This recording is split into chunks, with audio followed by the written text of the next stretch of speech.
Hello friends, चलिए आज हम इस वीडियो में दिल्ली सल्तनत के नींव कैसे डलाया है उस पर हम लोग चर्चा करेंगे।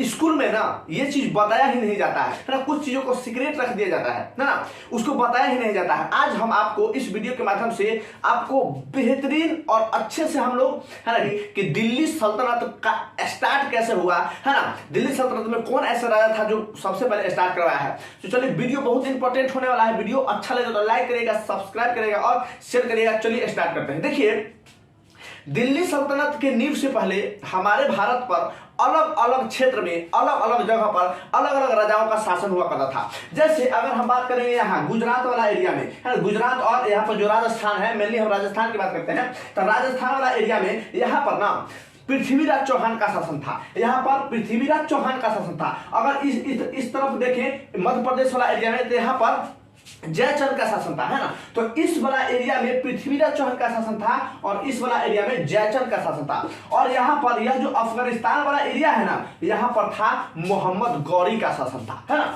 मोहम्मद गौरी का शासन। तो एक बार क्या होता है, मोहम्मद गौरी सोचता है कि किस तरीके से हम लोग भारत पर यहाँ पर अटैक करके यह जो रीजन है और यहाँ से यह जो रीजन है उसको हम अपने अधिकार क्षेत्र में मिला लेंगे और भारत पर हम क्या करेंगे, भारत पर हम अधिकार जमाने का काम करेंगे।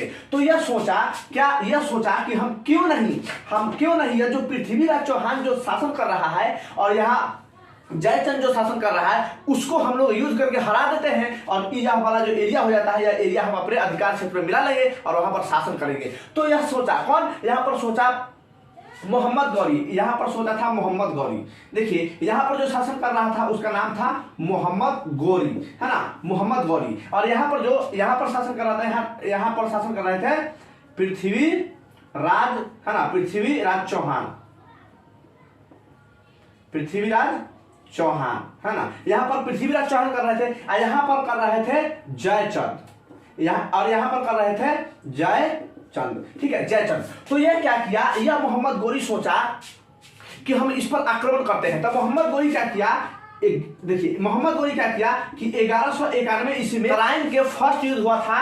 कब, 1191 ईस्वी में। बस मोहम्मद गौरी उठा 1191 ईस्वी में, आया, किस पर अटैक कर दिया, पृथ्वीराज चौहान पर, और किस पर कर दिया, जयचंद पर। मतलब तो ये दोनों मिल करके इतना मार मारा, इतना कुटाई किया कि मोहम्मद गौरी उस समय क्या हो गया था, हार गया था, है ना। तो मोहम्मद गौरी जो फर्स्ट तराइन का युद्ध था 1191 ईस्वी में, वह मोहम्मद गौरी हार गया था और है ना, और हार गए, फिर कहाँ चला गया, फिर वह अफगान वाला एरिया में चला गया और वहां पर शासन किया।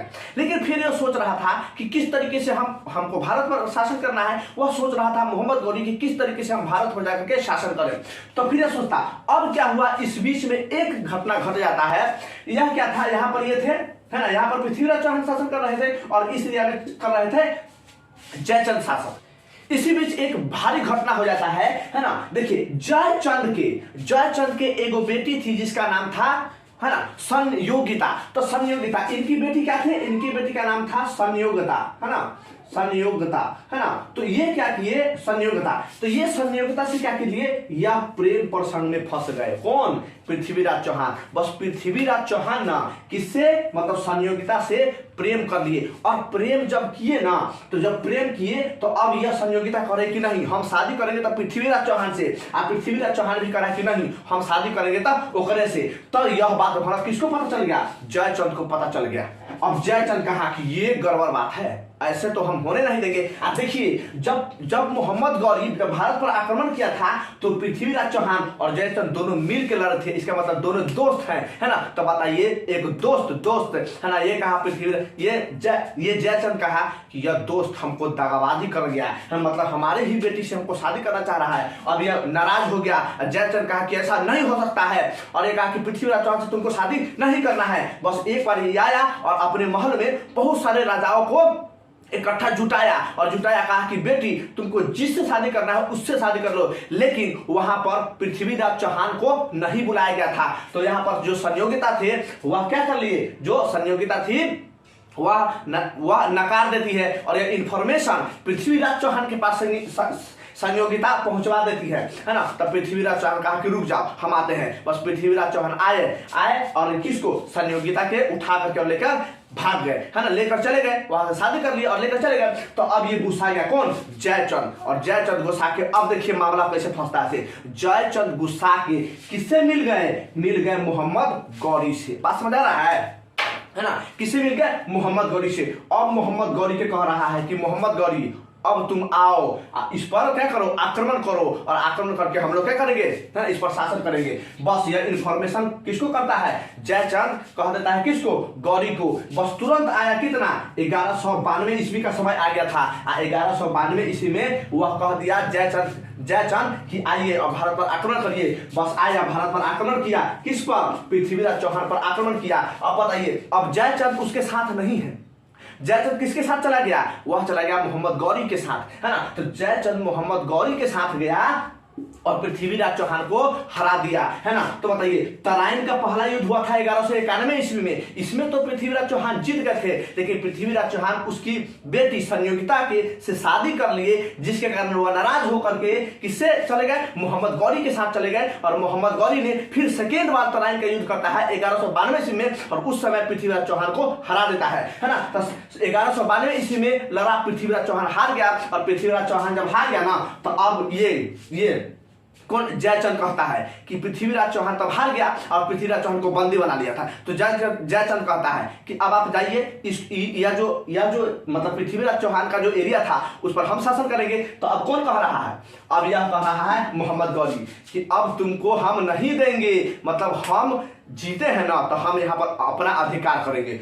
अब ये कहा जयचंद की बाप रे, ये तो भारी गलती हो गया, मतलब हम तो दामादों को परवा दिए, है ना, मरवा दिए। अल्लाह उठा, मोहम्मद गौरी उठा और जयचंद को भी धो दिया, है ना। तो बताइए, अब बाद में पछताया कौन, जयचंद की भाई साहब जयचंद तो अब पगला गया, मतलब कि दामाद भी गया, बेटी भी गई और अपने गई, मतलब सारा धन संपत्ति के साथ साथ शरीर सहित खत्म, है ना। तो अब क्या हुआ, जयचंद खत्म, और बस यहाँ पर किसका शासन आ गया, पूरा वाला एरिया में आ गया मोहम्मद गौरी का। और मोहम्मद गौरी के एक दास था, नौकर था, जिसका नाम था कुतुबुद्दीन ऐबक। क्या नाम था, कुतुबुद्दीन ऐबक। कुतुबुद्दीन ऐबक भी कुतुबुद्दीन ऐबक भी चुपके यह जो मोहम्मद गौरी है ना, मोहम्मद गौरी के बेटी से मोहब्बत करने लगा। जब मोहम्मद गौरी फर्स्ट तराइन के युद्ध में लटका हुआ था, जब मोहम्मद गौरी सेकेंड तराइन के युद्ध में फंसा हुआ था, बस वहां से कुतुबुद्दीन ऐबक चुपके उसके बेटी से मोहब्बत कर ली। अब मोहब्बत कर लिया, अब उसके बेटी भी कह रही है कि अब हम शादी करना चाहेंगे। अब आइए भी कुतुबुद्दीन ऐबक भी कह रहा है कि अब हम शादी करना चाहेंगे। ला, मोहम्मद गौरी गुस्सा गया कि ऐसा नहीं हो सकता, ला तो काट देंगे तुमको, ऐसा नहीं हो सकता है। तब उसको जो मोहम्मद गौरी है, मोहम्मद गौरी के बेटी समझाए कि पापा पीछे की हिस्ट्री देख लीजिए एक बार। जब पृथ्वीराज चौहान जब उसके बेटी से शादी कर ली, जयचंद के बेटी से शादी, तब आप उसको भी ले लिए, बेटी भी गई, दामाद भी गया, आप खुद चला गया, न उसका धन बचा न उसका संपत्ति बचा। आप काहे इस इतिहास को दोहराना चाहते हैं, चुपचाप हमारा शादी करवा दीजिए, हम लोग अच्छा से रहेंगे। तब कौन सोचा, मोहम्मद गौरी सोचा बात तो सही है, क्या पता इसको चक्कर में मतलब सारा हम धन संपत्ति, बेटी भी जाएगी, दामाद भी जाएगा, हम चल जाएंगे। इसीलिए सोचा कि चलो मान गया, और पृथ्वीराज और मोहम्मद गौरी मान गया। तो मान गया ना, तो अब तक ये वाला एरिया किसका हो चुका था, ये वाला एरिया था किसका, ये तो एरिया मोहम्मद गौरी का हो गया था।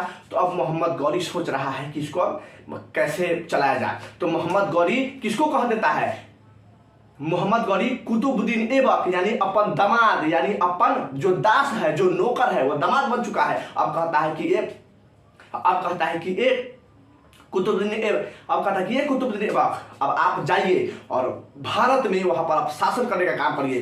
तो मोहम्मद गौरी अपने दामाद को कहाँ भेज दिए, दामाद मतलब अपने जो नौकर था कहाँ भेज दिया, अब वो नौकर अब दामाद बन चुका है। अब वो कहे कि आप जाओ दिल्ली वाला एरिया में, और दिल्ली वाला एरिया में जाकर अपना आप शासन करो। तब यहाँ पर कौन आया, कुतुबुद्दीन ऐबक। और कुतुबुद्दीन ऐबक आया यहाँ पर, और यहाँ पर आया और यहाँ पर दिल्ली सल्तनत का एस्टेब्लिश कर दिया, है ना। तो इस एरिया में क्या कर दिया, दिल्ली सल्तनत। उसके बाद धीरे धीरे दिल्ली सल्तनत में बहुत ऐसे डायनेस्टी का, है ना, निर्माण, बहुत ऐसे डायनेस्टी धीरे धीरे बनता चला गया। तो आपको बात पता चला कि कैसे होकर के दिल्ली सल्तनत का स्टार्ट हुआ है। अब पता है, देखिए मोहम्मद गौरी के बेटी यहाँ जयचंद के बेटी, दोनों का प्रेम प्रसंग पहले था। यही झलक लगभग जो दिल्ली सल्तनत में ज्यादातर बढ़िएगा ना, तो ऐसे ही दमादे सब शासन करता है ना। जैसे कुतुबुद्दीन ऐबक के दामाद हो गए इल्तुतमिश भी किया था, है ना, जलाउद्दीन, फिर उसका अलाउद्दीन, है ना। तो इस तरीके से लगभग जो है ना, जो दिल्ली सल्तनत में है वह दामाद ही उसका शासन बन रहा है ना, शासक बन रहा है ना। तो इस तरीके से दिल्ली सल्तनत का नींव डलाया था। उम्मीद है आप ये वीडियो को समझ गए होंगे, है ना। इस वीडियो को मतलब विशेष अति नहीं लेना है, हम समझाने पर फोकस किए हैं ना। कुछ ऐसे बच्चे होंगे, चाहे कुछ ऐसे पेरेंट्स होंगे, कहेंगे कि बताओ कैसे समझा रहा है, कैसे पढ़ा रहा है ना। ये चीजों को वास्तव में स्कूल में थोड़ा सा इग्नोर कर दिया जाता है इन चीजों को, लेकिन मेरा काम है ना, जो मतलब इतिहास में जो हुआ है ना। बताइए यहाँ पर गलती क्या हुआ, आप गलती सोचिए कि यहाँ पर गलती क्या हुआ। बताइए अगर यहाँ पर जयचंद अगर दोनों को शादी करा देते, मान जाते और दोनों मिलकर किसको मारते, मोहम्मद गौरी को मारते, तब भारत आराम से, भारत इसके कंट्रोल में था, इसके अंडर में हो जाता। लेकिन ऐसा नहीं चला है ना, ज्यादा होशियार बन रहा था तो लगाया, बेटी भी गई, दामाद भी गए, अपने भी गए, सबको ले डूबा, है ना। तो इसीलिए मतलब इतिहास में बहुत सारे चीज मतलब है ना देखने को हमको मिलता है कि कहाँ पर गलती हुआ है, ऐसा नहीं किया जाए, है ना। देखो आयु होशियार था, मोहम्मद गौरी शादी करा दिया, अब दामाद के लिए क्या अपॉइंट करा के बस, है ना, शासन वहां का शासक बना दिया, है ना। तो ये सब चीज है ना। मतलब विशेष इस वीडियो को बहुत ज्यादा हद तक नहीं ली जाएगा कि हम यहाँ पर इतिहास को समझाने का काम किया है ना। उम्मीद है कि वीडियो अच्छा लगा होगा। वीडियो अच्छा लगेगा तो लाइक करिएगा, सब्सक्राइब करिएगा और शेयर करिएगा। चलिए मिलते हैं नेक्स्ट वीडियो में। जय हिंद।